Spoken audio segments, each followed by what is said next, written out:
കുഴഞ്ഞു വീണ മരണത്തിന്റെ യഥാർത്ഥ കാരണം കൊറോണയാണ്. വൈദ്യശാസ്ത്രം പറയുന്നു അല്ല. പ്രധാനമായിട്ടും ഹാർട്ടിലേക്ക് പോകുന്ന രക്തക്കുഴൽ അഥവാ കൊറോണറി വെസൽസിൽ വരുന്ന വിള്ളൽ, ബ്ലോക്കുകൾ, അതിൽ വരുന്ന മറ്റ് വ്യത്യാസങ്ങൾ, അതിലൂടെയാണ് സഡൻ കാർഡിയാക് ഡെത്ത് അഥവാ കുഴഞ്ഞു വീണ് മരണങ്ങൾ സംഭവിക്കുന്നത്. മറ്റു പല കാരണങ്ങളുമുണ്ട്. വാൽവിന്റെ പ്രശ്നങ്ങൾ, ഭിത്തിയുടെ പ്രശ്നങ്ങൾ, ഹൈപ്പർട്രോഫിക് കാർഡിയോമയോപ്പതി എന്ന് പറയും, ഡയലേറ്റഡ് കാർഡിയോമയോപ്പതി എന്ന് പറയും. അതുകൂടാതെ ജന്മനാ വരുന്ന ഹൃദയ സംബന്ധമായ പ്രശ്നങ്ങൾ, ഹൃദയത്തെ സംബന്ധിക്കാത്ത മറ്റു കാരണങ്ങൾ, ഇതെല്ലാം കുഴഞ്ഞു വീണ് മരണത്തിന് കാരണമാണ്. ഒരു മനുഷ്യൻ കുഴഞ്ഞു വീണ് മരണപ്പെടാൻ സാധ്യതയുണ്ട് എന്ന് നമുക്ക് എങ്ങനെ മനസ്സിലാക്കാം?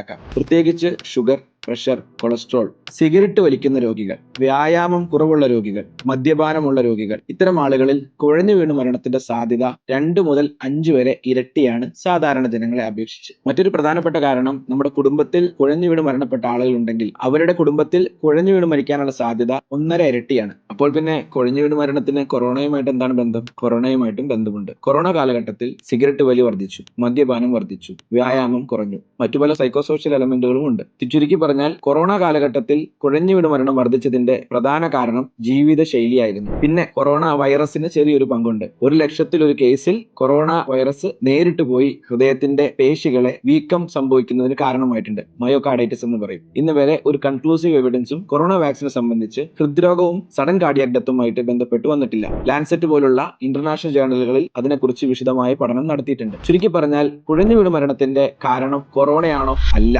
കുഴഞ്ഞു വീണ് മരണം തീർച്ചയായും അഡ്രസ്സ് ചെയ്യപ്പെടണം. അതിന് സാധ്യതയുള്ളവരെ കണ്ടെത്തണം, അവരെ റിസ്ക് സ്ട്രാറ്റിഫിക്കേഷൻ നടത്തണം. പിന്നെ തെറ്റിദ്ധാരണ പടർത്താത്തവർക്കായിട്ട് ഒരു ടിപ്പ് പറഞ്ഞുതരാം. കുഴഞ്ഞു വീണ് മരണത്തിലേക്ക് പോകുന്ന അവസ്ഥ സഡൻ കാർഡിയാക് അറസ്റ്റ് എന്ന് പറയും. അതിനെ ഒരു അല്പമെങ്കിലും പ്രതിരോധിക്കാൻ നിങ്ങൾക്ക് CPR കഴിയും. CPR കുറിച്ച് പഠിക്കൂ. 10 മിനിറ്റ് മതി.